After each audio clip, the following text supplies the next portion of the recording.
Welcome to Hope for Today, a weekly Bible teaching program that will bring you hope for every day.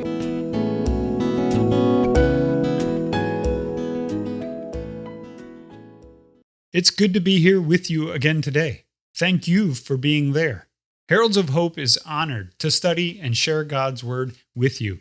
We count it a privilege to teach from the Bible and thank God for the opportunity to share this teaching around the world. Along with Bible teaching, we also do Bible distribution.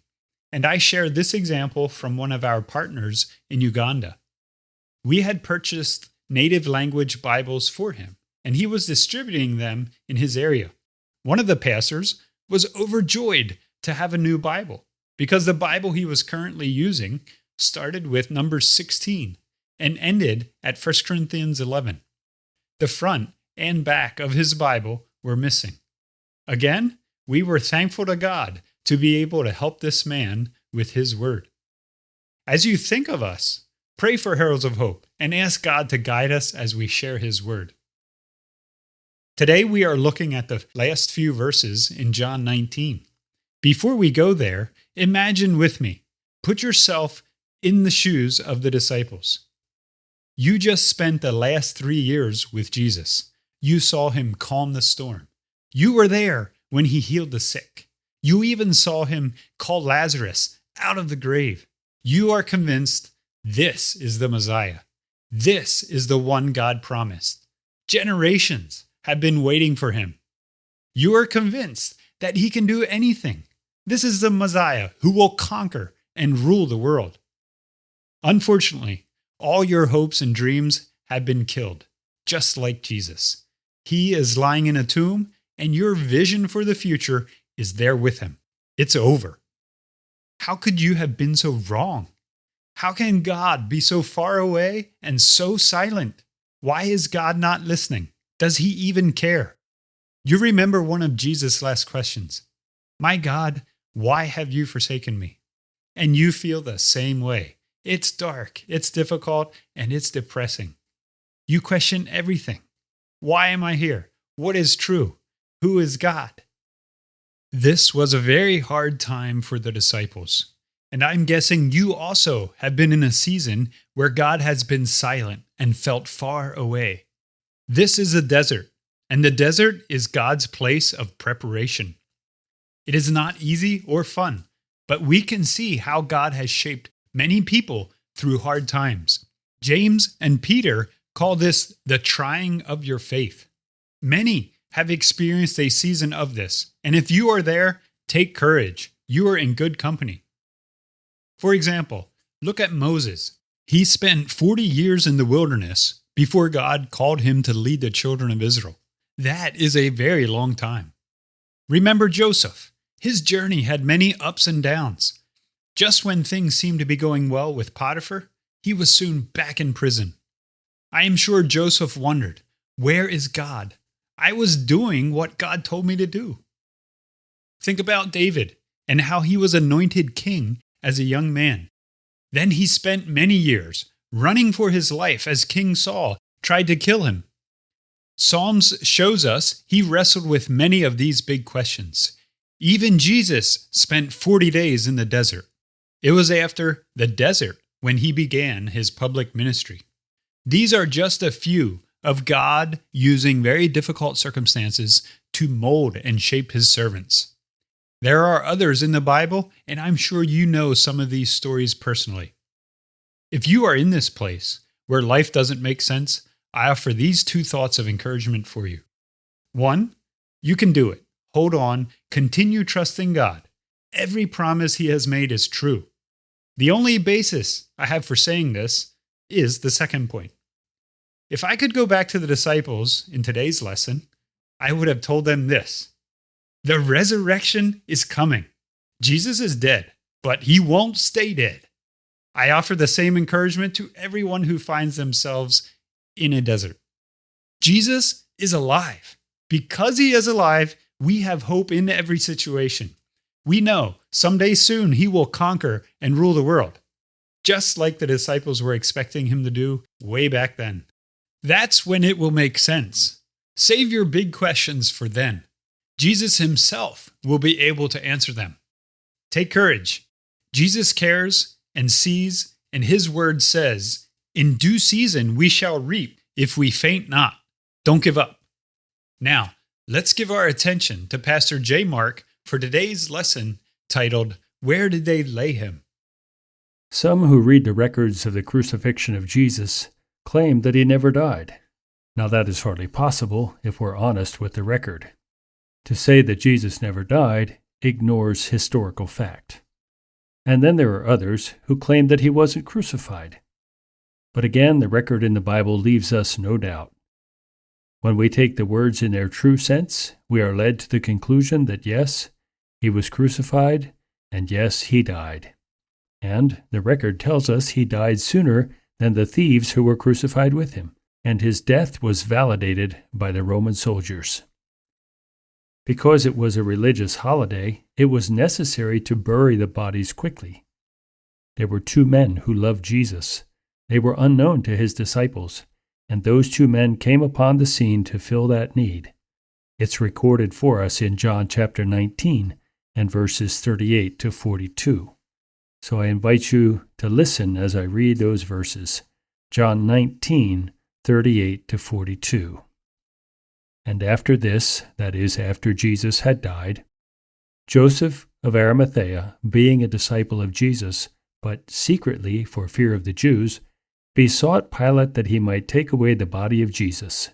And Pilate gave him permission. He came therefore and took the body of Jesus.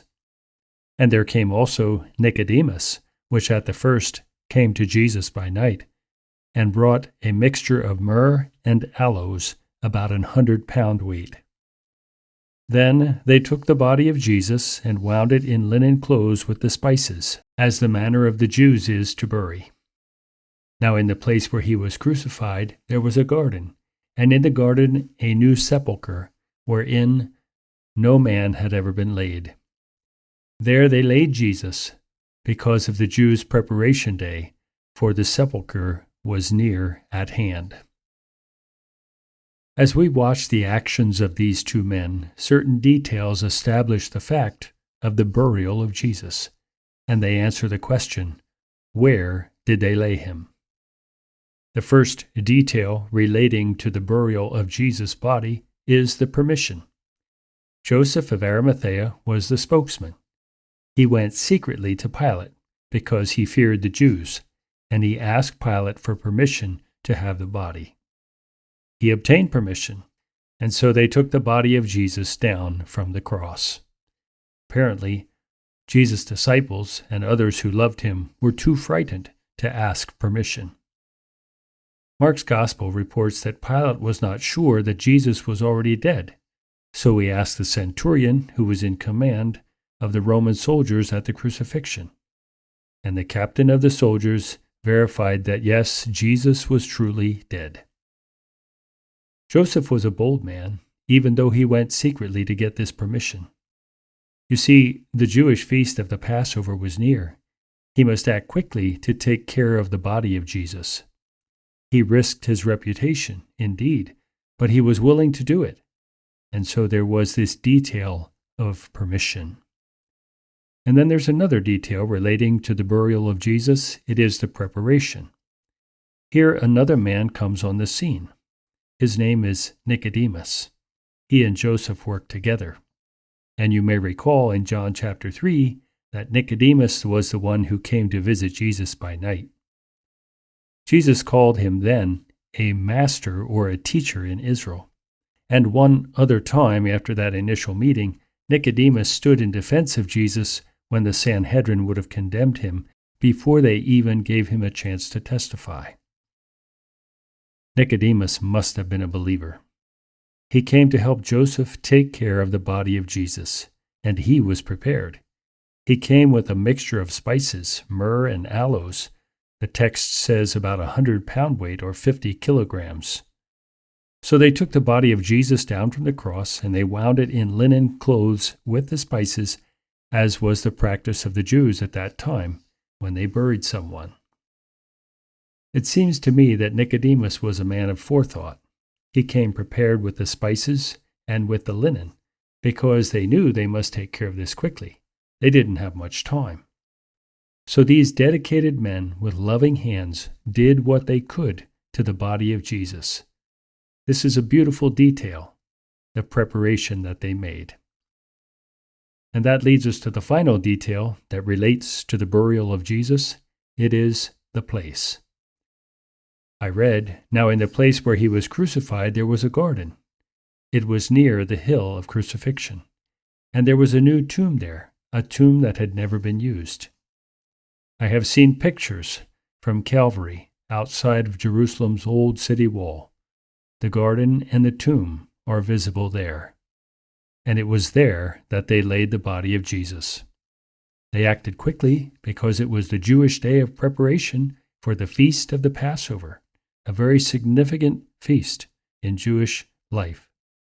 The sepulchre was near at hand. Matthew wrote that Joseph used his own new tomb, so they laid his body in this tomb where no one had ever been laid before. These details leave no doubt that Jesus died and was buried. The centurion acknowledged that he was dead, and Pilate gave his permission to remove the body from the cross. And then Joseph and Nicodemus prepared their spices and linen to take care of his dead body. And finally they selected a place prepared for the dead body and entombed him in the sepulchre in which no one had ever been laid. Thank you, J. Mark, for today's teaching from God's Word, and thank you for joining us. It is a privilege for us to study God's Word and learn from it.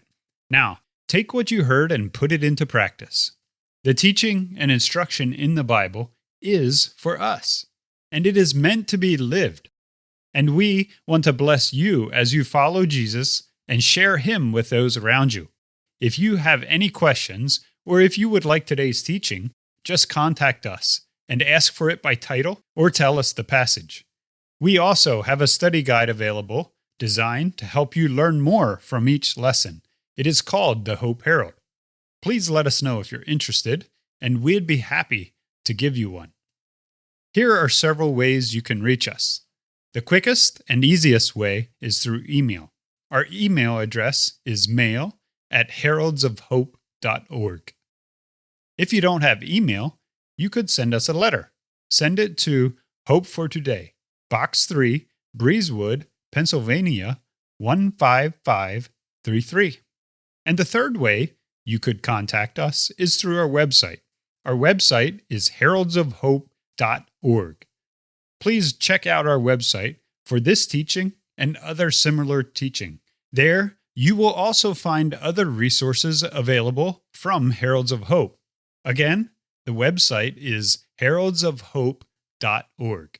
Here are several ways you can reach us. The quickest and easiest way is through email. Our email address is mail@heraldsofhope.org. If you don't have email, you could send us a letter. Send it to Hope for Today, Box 3, Breezewood, Pennsylvania, 15533. And the third way you could contact us is through our website. Our website is heraldsofhope.org. We thank you again for joining us for today's program. I encourage you to join us again next week as Pastor J. Mark continues teaching from the Gospel of John. We look forward to being with you then, and we'll leave you with this blessing from Numbers 6. The Lord bless you and keep you. The Lord make His face shine upon you and be gracious to you. The Lord turn His face toward you and give you peace.